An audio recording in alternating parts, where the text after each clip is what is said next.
Welcome to Web Handling. My name is Dave Roisum. In this clip, we begin our tour of common myths by exploring the most common web handling components, rollers. If there were a classic myth, it would be that spiral grooving or taping spreads.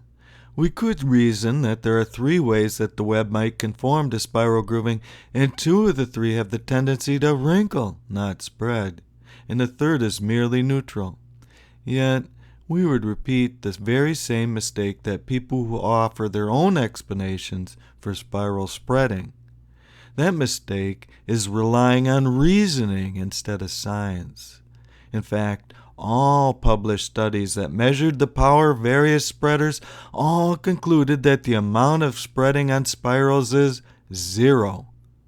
Now, before we repeat the same general rule mistake that others make, I must confess one tiny exception.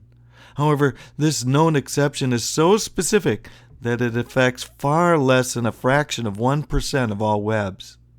That is, stationary spirals on textiles or other stranded products that can fall into and tend to track in the direction of the spirals. The rest of the 99% who apply spirals are succumbing to optical illusions and wishful thinking.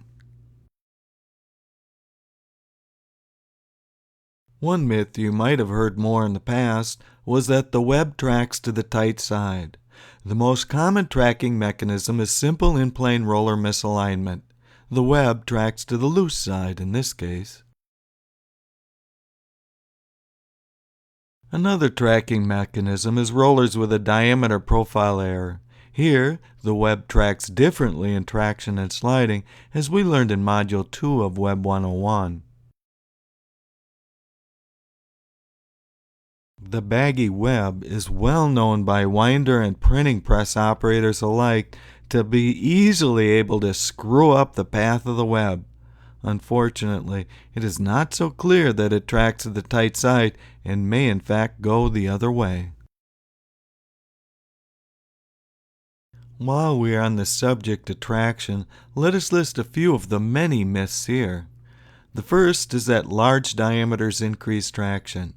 While this is true for the rare tacky web, traction actually decreases with the much more common case that involves air-entrainment. A second seems intuitively right, that rough rollers increase traction.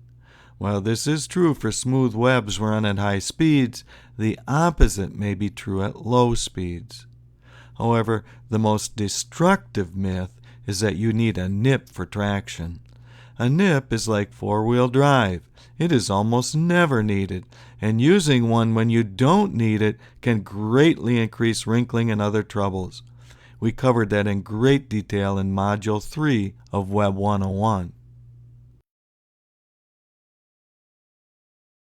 Unfortunately, some of our troubles result from confusing terminology.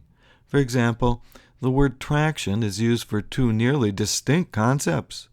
The first is a yes-no answer related to web and roller speeds, and the second is a number related to how much torque can be put in or taken away from the web without slippage.